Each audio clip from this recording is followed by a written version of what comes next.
Hello, I'm back with another short video. I just wanted to speak on a few things that I've been noticing that's been going on in my life.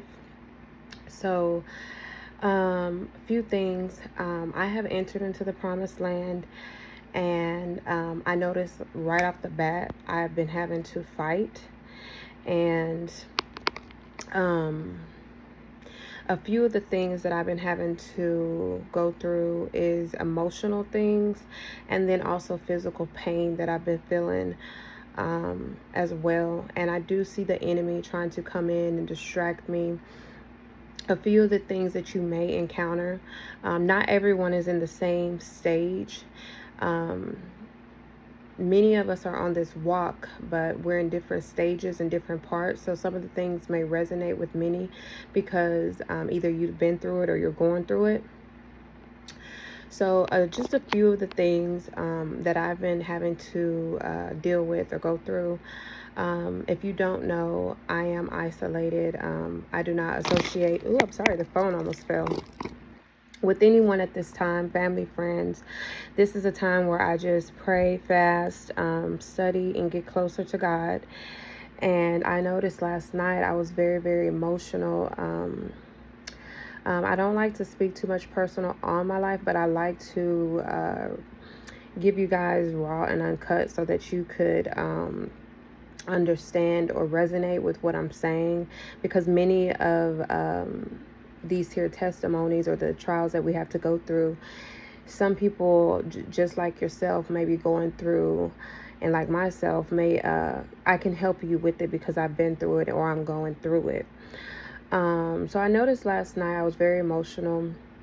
I had a little breakdown moment to where um, I had to stop. I did cry and I talked to God. Um, so when you enter into the promised land, you notice that all kind of distractions are starting to come, and if you are actually at a quiet space, you can see it before you even act on it. You don't want to act on the distractions and the counterfeits and the things that the enemy is trying to bring into your life at this time, because right now is go time. You're almost at the mark, and the enemy is starting to throw jabs like harder than ever at you. So you got to be able to steer clear from all of that and be able to see it before you take that bait. Don't let don't entertain the enemy. So um yes, so uh if y'all see me just doze off a minute because I'm thinking about everything, it's a lot, but um I try to get most of it out. So anywho, many of you, God has already shown you your kingdom spouse, and if he hasn't, it's okay. um, Pray to God that he does show you your kingdom spouse one day, or that he does reveal to him. And the reason that God reveals this to us is so that we won't be deceived and confused on who our kingdom spouse is. And when the enemy tries to send in counterfeits, when God is working on us individually, he might be working on you, working on your spouse. You won't be deceived by a counterfeit that the enemy tries to send in at these times. Despite if you and your kingdom spouse is not seeing eye to eye at this moment, God is still working on the back end trying to get you on one accord. But however, that does not mean entertain these counterfeits during this time. So that's one thing that I've been noticing, that the enemy's been trying to pitch to me, is counterfeits, like people from your past inboxing you just out of the blue, saying they love you, like an ex. It could be an ex. And at these times you may be lonely, feel as if you're lonely or you're not loved and whatnot. So that's how the enemy tries to trigger you, like trying to come at you and see if you're going to take that bait. So just steer clear from that. What else? The enemy also comes in trying to waver you away with your with your kingdom spouse. You and your I don't know why I keep saying counterfeit. You and your kingdom spouse could be talking, and all of a sudden you notice, or you've been noticing, that they've been posting certain things that you conversate about. They've been posting on social media. They're very hurtful with some of their words. The way that they're handling you is not how they previously handled you. You know, you may have known your kingdom spouse from years ago when you were a child, and they never handled you like that, and now all of a sudden they're handling you that way. But it's all part of the process, because God has to mold you, and he has to change your ways. And if you continue to, if you're not taking this new way of what God is trying to mold you to be, it's helping you. Just know that everything that you're going through is going to help you in the long run. A lot of this stuff don't seem like it's supposed to be going this way, but it is, because it's also teaching you something you didn't know about yourself, or it's teaching you how to grow spiritually, physically, mentally. It's teaching you how to grow in so many ways. It's teaching you how to be a better person. It's teaching you how to be a what's that word I'm trying to say, the bigger person, to be the bigger person when situations come, instead of acting on it how you would normally act on it, and either get mad or hang up the phone or be done with this person. It's teaching you how to be more loving, even despite what it looks like. Be more caring. Put yourself in their shoes. And it's teaching you so many things. You know, God is teaching us so many things at this hour, at this time. So you have to remember what God has told you, and what God has promised you, and what God has for his will for you and your purpose. Because it may not look like nothing right now, or you may not feel the love, or you may not see it physically. But trust me, when God worked on you, he did it for you. He can do it for them, and he will do it for them. You just have to trust and believe. And at this time, when you're in your fourth quarter, you've entered the promised land, you need to have your eyes straight forward. You don't need to have any distractions, any triggers. If this person calls you to sin, or I know it's a scripture in the Bible said, if your hand or something, or your finger calls you to sin, cut it off. Same thing at this hour. Like, if someone is causing you to they're triggering you to speak out of anger, or be this negative individual, you need to cut these people off. Me personally, I'm not dealing with anyone other I'm not talking to any family or friends at this time. So a lot of those distractions are eliminated for me. But if you are still communicating with family and friends, then and they happen to be triggering you or causing distractions, you need to cut these people off. Because if you've made it this far, you don't want to you came so far, and the road has not been easy. It's been a lot of ups and downs, and you probably thought, oh, I'm here and I've asked God for this, and it's just going to be like a straight and narrow to get there. No, we had to go through all kind of ups and downs and hurdles, and jump through loops, and it's been tough. It's been tough. So therefore, I say this is to just help someone who's ever going through what I've been through, or many of you on the same journey. Continue to pray, continue to read your Bible. Believe it or not, that helps you. When you read the Bible, it's like food to your soul. It fills you up. It fills you up. And whenever people are trying to come up against you, or people are trying to be negative, or people are trying to steer you a different direction, or trying to place doubt in you, those scriptures of what God has already told you, it just springs up, and it's fruitful to you. Is it whatever they saying? I realize a lot of people are non-believers. They do not believe that God can do this for them. They do not believe that vision that God gave you. They do not believe that you're gifted. They do not believe, but you are an anointed child. God is using you for many things, and God is going to bring you up to serve his nations and to talk to his people. God needs us to be a voice for him. He needs us to be a voice. It's so many people who are non-believers. They do not believe.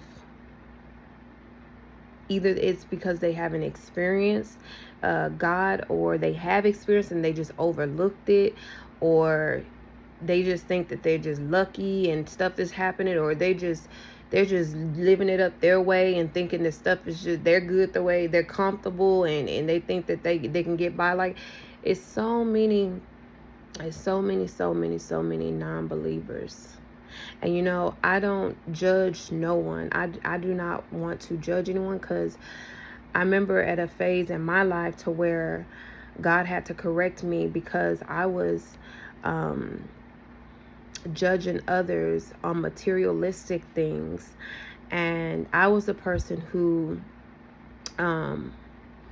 had nice things, nice cars, nice things, a lot of money, and God had to humble me.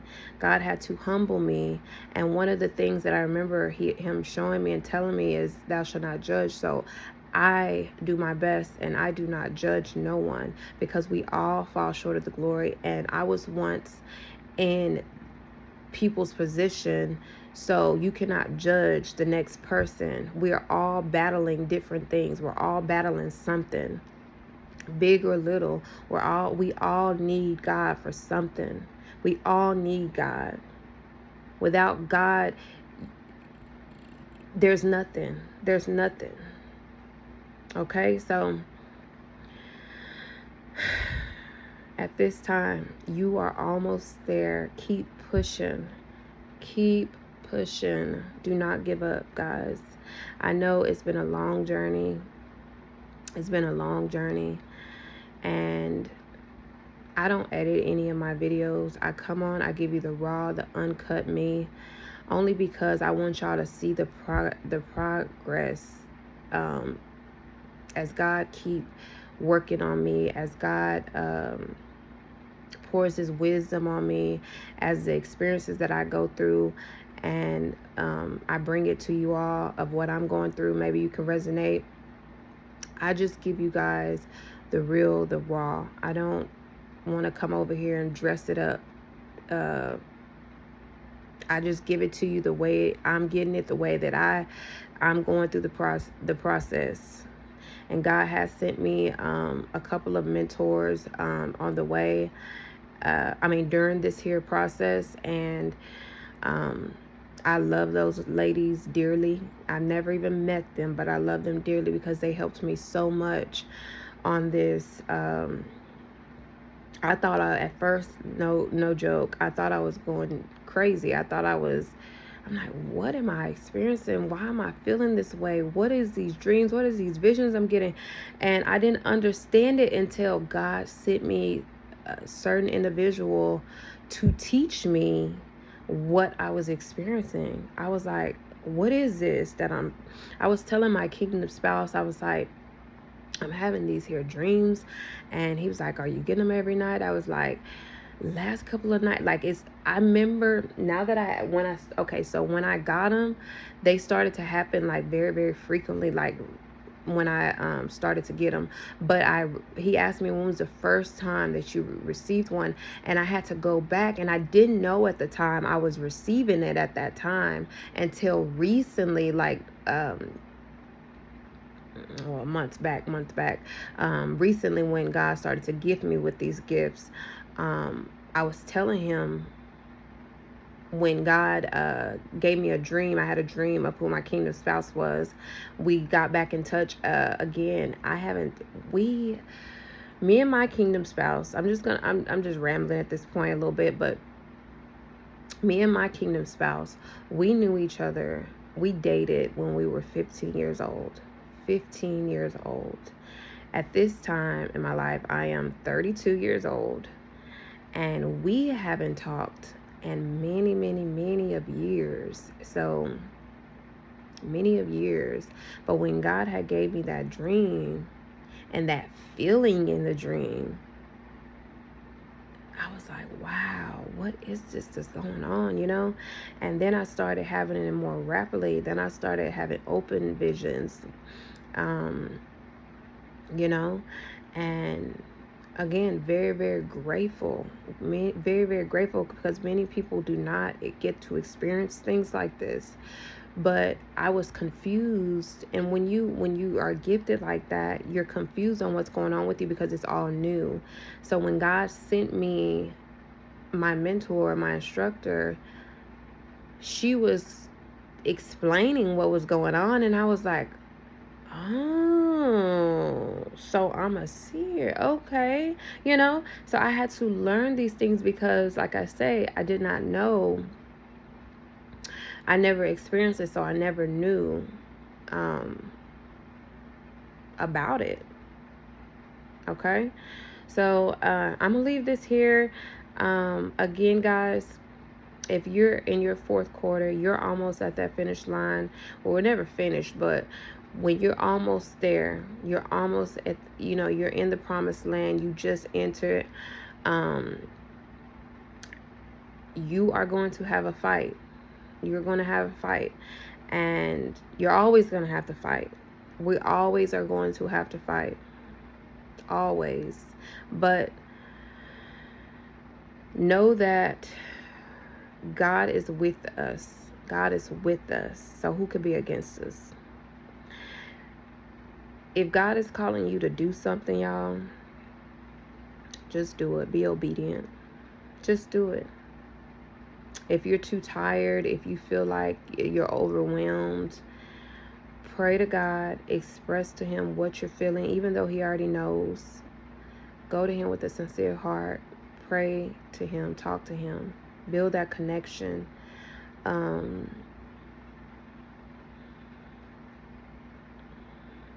just really, really grateful. I'm really, really grateful. And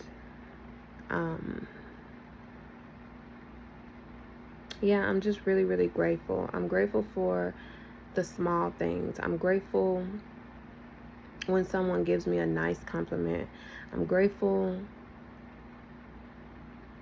just to walk outside in the backyard and see the beautiful trees and nature. I'm grateful for the small things now. Stuff that I used to take advantage of and really didn't care for. I'm just grateful. I'm so grateful. And that's all praise to the Most High. Like, I give all praise to God for this, because just a couple years ago, I was not in this place. I was not in this place. And I'm just grateful. And for whoever is going through something, which we're all going through something, do not feel alone. Do not feel alone, because we all are going through something. It doesn't matter how people try to dress it up, how they get on the internet, on YouTube, and make it look like they're just living lavish and they have all this and that. Don't worry about that stuff. It will come. It will come. Get your insides right first. Get your inner peace. Get your inner self right, so that others will be able to see that light in you. Work on the inner you, and then the outer you will blossom as well. Get that inner you right. Okay? And it may take you a couple tries. We're not perfect. It may take you a couple tries. It may take you 7-10 times to get it right. But long as you get it right, you fall and you pick yourself back up. It's okay. Again, we are human. We're learning. We're not here to judge one another. You cannot judge somebody for whatever they're going through at this time. We were going through something at a point in time, and we didn't like when we were judged. We didn't like when they talked about us. So let's not do it to our fellow brothers and sisters in Christ. Let's love on one another. Let's plant good soil. Let's plant good seeds so they can be fruitful. That's all I have. That's all I have, guys. Until next time. Love you all.